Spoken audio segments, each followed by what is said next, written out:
Hello friends, last lecture में मैंने आपसे transfer for benefit of unborn person discuss किया था और रूल अगेंस्ट परपिचुइटीज़ का section 14 of the transfer of property act बताया था, उसका इंट्रोडक्शन दिया था। तो आज हम उसी के ही प्रोसीड में rule against perpetuities section 14 of the transfer of property act discuss करेंगे। ठीक है, तो अनबॉर्न पर्सन में हमने ये जाना था सेक्शन 13 ऑफ द टीपीए कि अगर हमें किसी अनबॉर्न को प्रॉपर्टी ट्रांसफ़र करना है तो पर्पज़ सेक्शन 13 का ये है कि अगर कोई ट्रांसफ़रर है, कोई ओनर है प्रॉपर्टी का, वो ऐसा कहीं ना कर रहा हो कि एक से ज़्यादा जनरेशन को प्रॉपर्टी जो है वो ट्रांसफ़र करने की कोशिश कर रहा हो। तो कुछ लॉज बना दिए गए हैं कि अगर आपको अनबॉर्न पर्सन के फेवर में कोई प्रॉपर्टी ट्रांसफ़र करनी है तो पहले आपको एक ट्रस्ट के फॉर्म में एक लाइफ इंटरेस्ट क्रिएट करना पड़ेगा। यानी कि कोई जो पर्सन उस समय पे लिविंग हो at the time of the transfer, उसके फेवर में प्रॉपर्टी ट्रांसफ़र करेगी। उसके वो कैसे एक्ट करेगा? वो एक्ट करेगा उस प्रॉपर्टी का एज गार्जियन, ट्रस्टी की तरह एक्ट करेगा। अनबॉर्न पर्सन के लिए वो प्रॉपर्टी की केयर करेगा ताकि फाइनल जो एब्सोल्यूट इंटरेस्ट ऑफ प्रॉपर्टी है, एब्सोल्यूट इंटरेस्ट का मतलब क्या होता है कि हम प्रॉपर्टी को रह सके, उसको लीज पे दे सके या फिर उसको हम सोल्ड आउट कर सके। ठीक है, तो यहाँ पे इसका मतलब होता है एब्सोल्यूट इंटरेस्ट। तो अनबॉर्न पर्सन को एब्सोल्यूट इंटरेस्ट डिवॉल्व हो सके, इसीलिए जो जिसके फेवर में लाइफ इंटरेस्ट क्रिएट होगा वो एज ट्रस्टी एक्ट करेगा। ठीक है, फिर सेकेंड रूल ये है कि जो अनबॉर्न पर्सन है उसको पूरा का पूरा whole of the remaining interest of the transferor shall be transferred. यानी कि जब आप किसी के फेवर में जैसे आप प्रॉपर्टी ट्रांसफ़र करते हैं लाइफ इंटरेस्ट को, suppose A transfers property to B for life and then to C who is unborn person. ठीक है, तो उसको पूरा का पूरा इंटरेस्ट मिलेगा। यानी कि जब ए बी को फॉर प्रॉपर्टी लाइफ ट्रांसफ़र करता है तो तब भी ए के पास काफ़ी राइट बचे होते हैं। यानी कि फॉर लाइफ बी इंजॉय करेगा प्रॉपर्टी को, लेकिन अभी भी जो ट्रांसफरर होता है वो ए ही होता है। तो जब बी की डेथ हो जाएगी तब सी को पूरा का पूरा whole of the remaining interest will be devolve. ठीक है, तो ये कुछ रूल्स एंड लॉज हैं जो कि अनबॉर्न पर्सन के फेवर में अगर ट्रांसफ़र होना है तो वो अप्लाई होते हैं। ठीक है, फिर गिरजेश दत्ता वर्सेस दाता दीन मैंने केस आपको बताया था। यहाँ पे क्या हुआ था कि ए ने प्रॉपर्टी ट्रांसफ़र करी थी बी को फॉर लाइफ और कहा था कि अगर बी के फीमेल चाइल्ड होते हैं तो प्रॉपर्टी उनको एब्सोल्यूट इंटरेस्ट नहीं क्रिएट होगा और अगर मेल चाइल्ड होते हैं तो एब्सोल्यूट इंटरेस्ट क्रिएट हो जाएगा। तो ऐसे ट्रांसफ़र को वॉइड बताया गया क्योंकि भले ही मेल हो फीमेल हो चाइल्ड, लेकिन अनबॉर्न पर्सन को आप लाइफ इंटरेस्ट नहीं दे सकते, आपको उसको पूरा इंटरेस्ट देना पड़ेगा, पूरा का पूरा इंटरेस्ट देना पड़ेगा। ठीक है, तो रूल अगेंस्ट परपिचुइटीज़ में अब डिस्कस कर लेते हैं। सेक्शन 14 कहता है, तो सबसे पहले आपको परपिचुइटी का मतलब पता होना चाहिए। तो परपिचुइटी का मतलब होता है कि इनडेफिनिट पीरियड। तो अगर कोई ऐसा ट्रांसफ़र है जो इनडेफिनिट पीरियड तक उसका ओनर ही कौन है वो ही नहीं, कोई पर्टिकुलर ओनर नहीं रहेगा और प्रॉपर्टी फॉर लाइफ ट्रांसफ़र होती रहेगी, तो ऐसा प्रॉपर्टी के अगेंस्ट है, प्रॉपर्टी के लिए बेनिफिशियल नहीं है, प्रॉपर्टी डिस्ट्रॉय हो सकती है, सोसाइटी के फेवर में नहीं है क्योंकि सोसाइटी उससे कोई बेनिफिट डिराइव नहीं कर पाएगी। तो मतलब ऐसा कुछ टाइम पीरियड होना चाहिए जब तक के लिए उस प्रॉपर्टी का कोई भी ओनर नहीं है और सिर्फ लिमिटेड इंटरेस्ट उसमें बन रहे हैं, यानी लाइफ इंटरेस्ट उसमें क्रिएट हो रहे हैं। तो कुछ लॉस होने चाहिए, इसीलिए सेक्शन 14 आया है। तो सेक्शन 14 क्या कहता है? सेक्शन 14 को जब भी आप पढ़ेंगे तो सेक्शन 13 के साथ में रीड करते हुए पढ़ेंगे। तो सबसे पहला आप लॉ जान लीजिए। पहला बेसिक जनरल लॉ क्या है? जनरल लॉ ये कहता है कि जो वेस्टिंग ऑफ इंटरेस्ट है that can not be postponed even for a moment.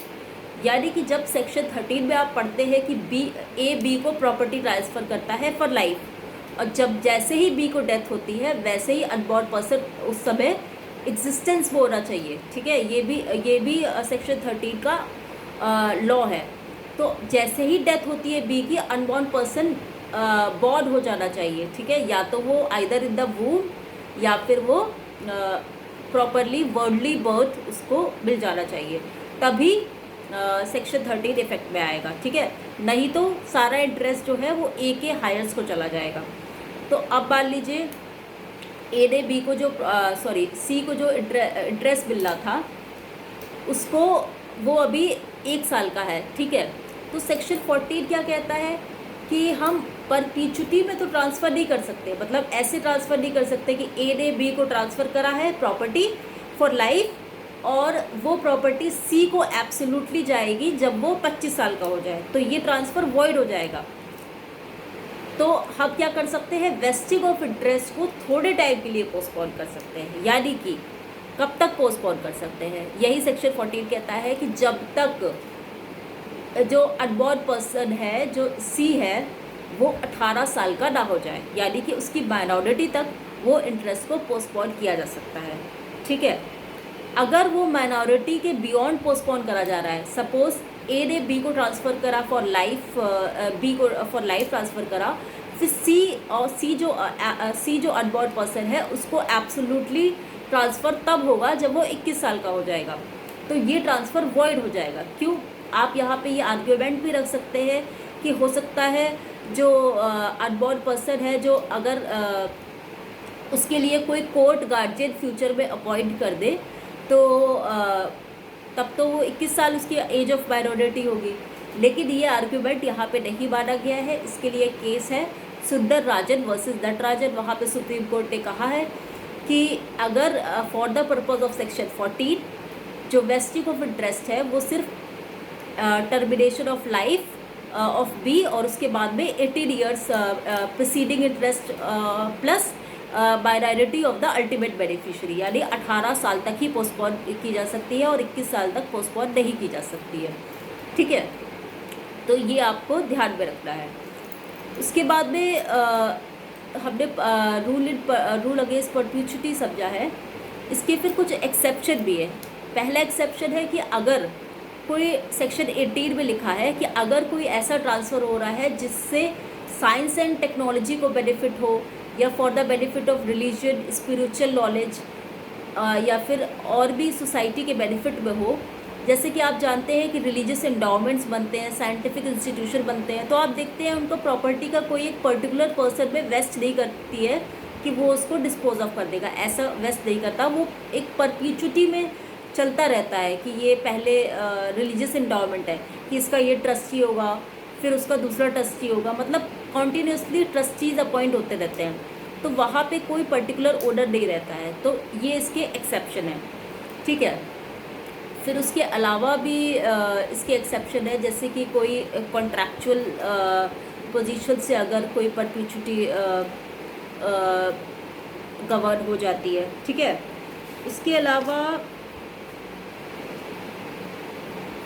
अगर आप जान लीजिए कि अगर कोई चाइल्ड जो है वो वूम्ब में है, ठीक है, तो पहली चीज़ हम क्या कह रहे हैं, ए ने ट्रांसफ़र करी है प्रॉपर्टी को बी फॉर लाइफ, ठीक है।